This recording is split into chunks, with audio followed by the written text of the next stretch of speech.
Hello! I am so excited to talk to you about this topic with Will, always trying to get in on the video. But today I want to talk to you. I feel like I'm crooked here and it's driving me crazy. Today I wanted to talk to you about how to overcome that thing that you have not been successful with in the past and totally overcome that, whatever it may be in your life. So think of that one thing, or maybe more than one thing, that you have never had success with. Maybe you've never had success in a certain field of work, you've never had success in losing weight or sticking to an exercise plan, or having a kitten that doesn't get into everything. He's always into everything. Just think of a couple examples maybe in your life that you're like, why the hell do I keep failing? So I want you to think about that. And I'm going to, now if you want to be a student, you're going to get a piece of paper and a pen and you are going to write this down. And if you are driving, please don't do that. Wait until you get home and you can do this. But I promise you this is really going to help you out. So I'm going to give you an example of something in my life. So when I was in my early 20s, I was asked to be, so my manager at the time, I worked in a very small office. She was like the office manager, the accountant, the bookkeeper, everything. She was leaving the company to go to a different position. So and he's biting at my notebook, like seriously, it never stops. So of course she had to get a replacement, either interview for a replacement or promote from within. Okay. So she asked me, now at the time I was I'll say about 25 years old. So she asked me if I wanted to take the job.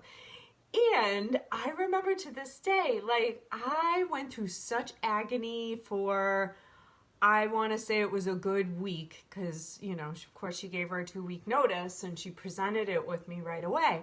I went through this crazy agony in deciding, am I going to take this job? And ultimately I didn't take the job because for some reason I had a story in my head. Of course, I was 25. I had just gotten out of the business school and didn't have a lot of work experience behind my belt. So I didn't have the confidence and I didn't take it because I didn't think I could handle it, even though I was doing 90% of the job at the time. I mean, seriously, how jaw-dropping is that to relive and think of? So in that experience, I created a story in my head that I wasn't a good leader. And throughout my career, about, God, how long was I in insurance and all of that, about 25 years, I created this story that I wasn't a good leader and I couldn't do it. But it was just a story called a red light story. So basically you are probably thinking, I just can't do this. So it's like a red light. You're at a stop. You're at a standstill. But, okay, here's the interesting part. The actions and the things that I was doing actually prevented, it was the opposite.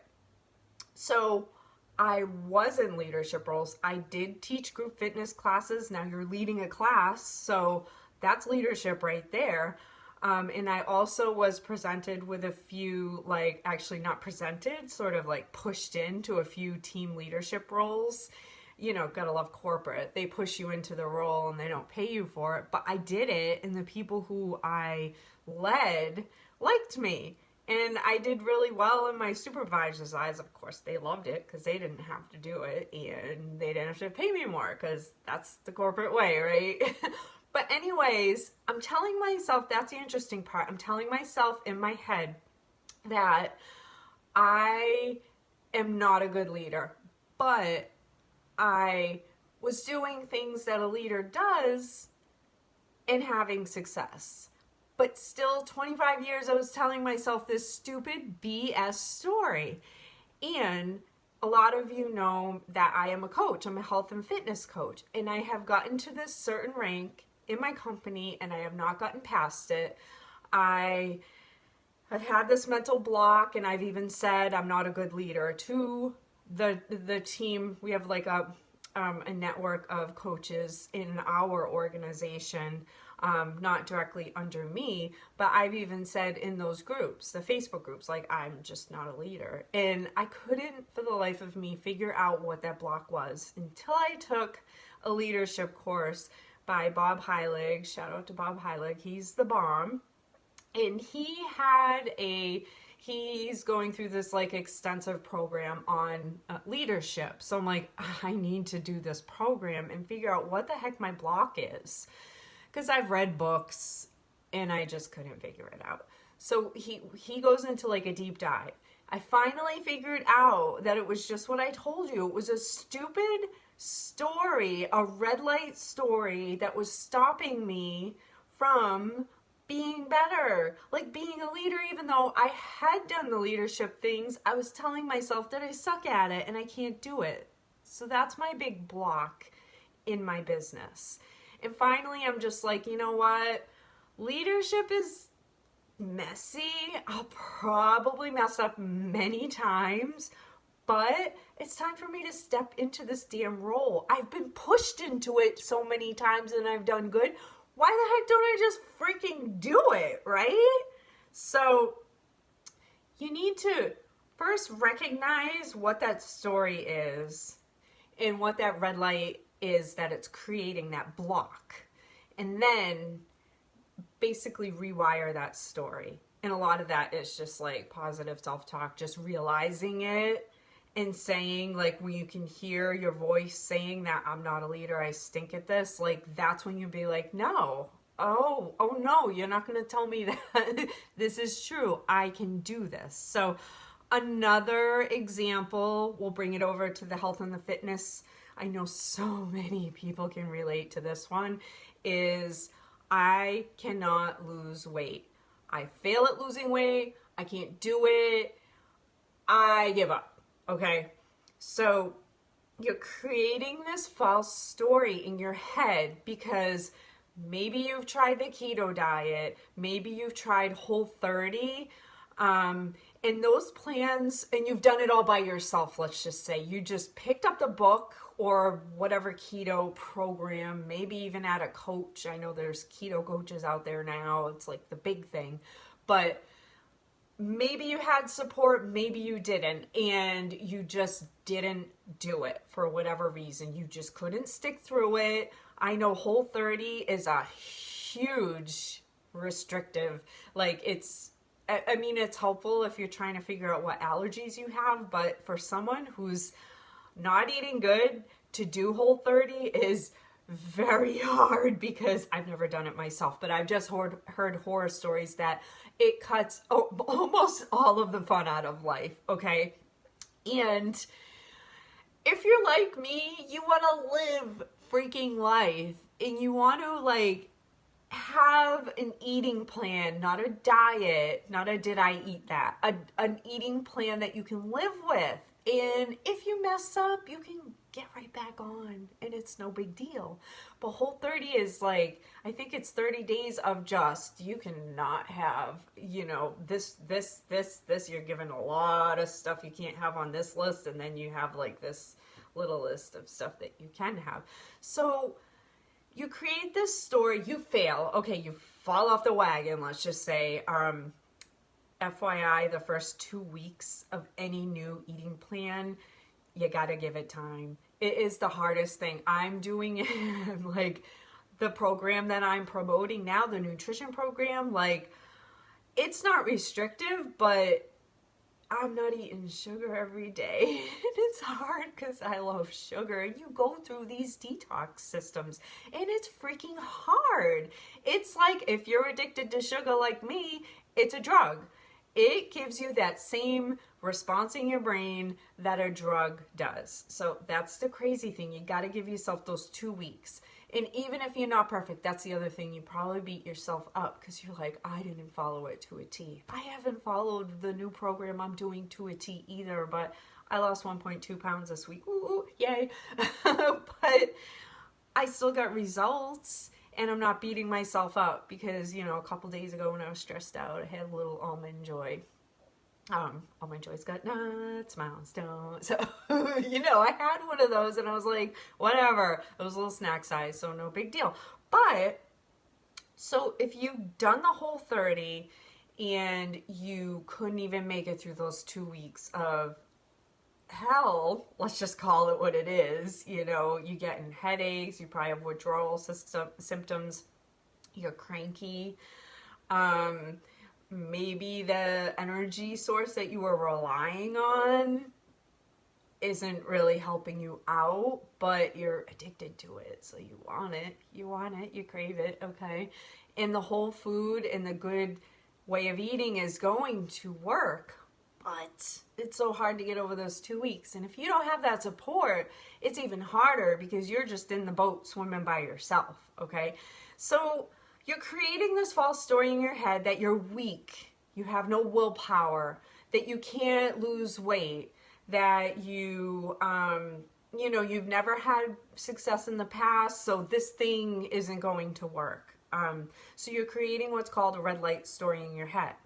And anytime you're presented with that opportunity of like, this could work for me, either you talk yourself out of it because of the things that have happened or maybe have not even happened in your life, like me, the whole leadership thing. Maybe you have succeeded at an eating plan or an exercise plan, but you don't freaking remember it because you don't take the time to truly dig into that. Why do I have this mental block around this thing that I just can't get past?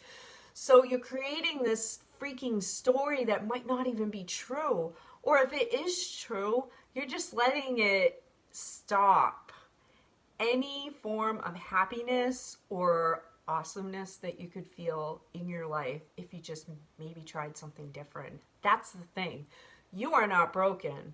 It's the stories that you are telling yourself, and that is what's making you feel broken. But you're not broken. You are worth it, and you can do this. You just need to figure out what that story is, and then if you need to, write it down on a piece of freaking paper. This is actually what I want to do because Bob Heilig suggested this and I'm like, oh my god, this is the best idea. Write down the BS story that you keep telling yourself that is not true on a piece of paper, take it outside, make sure you take it outside, and light that sucker on fire. And that's like your closure, like, no, you are not going to get the best of me story. I have the final say here. I can turn this ship around. So isn't that crazy? I have been telling that same leadership story to myself for over 25 years. I'm 43 now and I'm finally freaking figuring it out. It's never too late to turn it around. So the red light story, I have notes here, is preventing you from taking action. So we'll go back to that Whole30. You know, I failed at that. I have no willpower. I didn't follow it to a T. If you're kind of a perfectionist like me, like, you know, I just can't be bothered with that. So that is preventing you from getting where you want to go. It's 3 freaking steps. You just have to, actually it's 2. You just have to figure out 3. Okay, you got to figure out what your block is. Okay, we're recapping here because I'm like organized because I have notes and the cats are being calm so I can think and focus. You need to figure out what that red light story is. What is that thing that's holding you back? What is that thing in your life? Like that thing at work that you just can't get over. That thing in your health and fitness that you just can't seem to conquer. And you need to figure out what that story is. And you need to really take some time and journal that out. I have like notes, pages, and really dig into it. It took me a while because my original story was I'm not a good leader. And that's not specific enough. You have to dig deeper into that. So I really had to think, well, where did this I'm not a good leader story come from? And it took me a while to think way back to when I was like 25-ish. And that's when I was like, whoa, I have been carrying around that baggage for this many freaking years, almost 20, okay, no, not almost 25 years because I'm 43. So whatever the math is there. But yeah, isn't that crazy? So figure out what that story is, that red light story, and dig deeper into it. If it's not specific, you can't figure out how to flip the script on that and be like for me, oh, I'm not a good leader. I didn't accept that job when I was 25. But I've led group fitness classes. I have been sort of forced into those leadership roles through my corporate career, and I didn't die. And I actually did a pretty good job at it, and I had experience to put on my resume. So it's crazy when you can flip that script around and turn that red light story into a green light story and be like, whoa, oh my gosh, I can do this. So now I'm like, I can be a leader. And it scares the crap out of me. I'm not saying I'm like cured now. I'm going to be like this, you know, Bill Gates kind of Steve Jobs, like, whoa, Lena, I'm going to like motivate and inspire everybody and not be messy. It's going to be messy. It's going to be painful. I'm probably going to fail and have to have many redirects, but my mindset is different because I'm like, okay, I can do this. I have done this. And when that little negative voice comes in, I'll just be like, no. I am not going to listen to you because I've been listening to you for almost 25 years. So it's time to stop that. So I really hope that this helped you. Recapping, figure out what that story is that you keep telling yourself. The problem that you just can't seem to get around. Really dig into that red light story. What is it? And how can you do the opposite of that to go forward, to get around that block? And then you just keep at it, keep at it, keep at it. You will get where you want to be, wherever you want in your life. So I hope this helped you. Have an amazing day.